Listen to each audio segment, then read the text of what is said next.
Financial Action Task Force was set up in 1889 in order to combat money laundering. Now, the components or the countries that subscribe to this task force are about 37 nations, including South Africa. And what's important to note about these 37 nations, they comprise of 90% of the world's GDP. So it's an influential group to be a part of. So the role of the Financial Action Task Force is to track and monitor the transfer of funds between the various countries with the goal to try and combat money laundering. So the task force sets off various parameters in which the member countries need to subscribe to. And one of the additional mandates of the Financial Action Task Force is to combat illicit funds and corruption. If this is not curtailed, it can lead to economic downfall of the various countries. An example of this is the lost decade in South Africa. Massive corruption had led to a period of almost a decade of no growth in South Africa. So after the Financial Action Task Force reviewed South Africa in 2019, it found major gaps in terms of corruption that did not comply to the various actions required by the Financial Action Task Force. Revelations from the CEO of Eskom.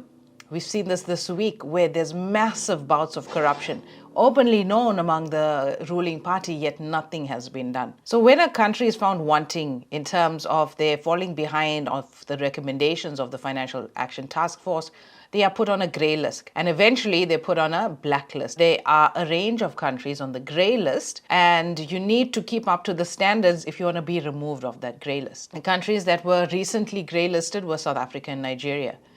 Pakistan at one point was grey listed and it was basically bouncing back and forth between being grey listed or not. Mauritius was also grey listed and one of the impacts that it had on their economy was that they lost about 1% of their GDP. One of the major problems we have in our country is the lax attitude that we have from regular citizens to people in leadership, the very lax attitude that we have towards corruption. It's like it's there and we must learn to live with it, but there's no action and no accountability when wrong is done with the funds of the South African public. One of our strengths of our nation is the strength of the financial services sector, like insurance and banking. And what it means is the cash inflows and outflows between us and the rest of the world now have to be more heavily scrutinized.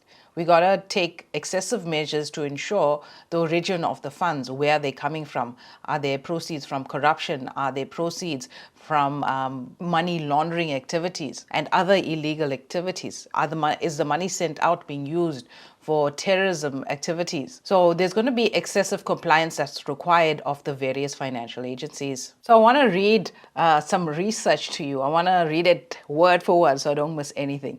So a May 2021 paper from the International Monetary Fund. The title of the paper is The Impact of Grey Listing on Capital Flows, an Analysis Using Machine Learning. So this study suggests that the capital inflows can decline by an average of 7.6% of the GDP when a country is grey listed. The results also suggest that foreign direct investment inflows dip on an average by 3% of the GDP. Portfolio inflows decrease on average by 2.9% of the GDP, and other investment inflows fall by an average of 3.6% of the GDP. As a country that's so heavily dependent on foreign direct investment for our growth, we can expect this to have a negative impact in the medium to long term. While grey listing doesn't affect the average South African's day-to-day life, it does have impact on our environment and how we invest our money. If your business is doing a lot of cross-border transactions, there could be a lot more compliance requirements in terms of know your customer that needs to start being done. The bottom line on this grey listing is South Africa will lose some attractiveness in terms of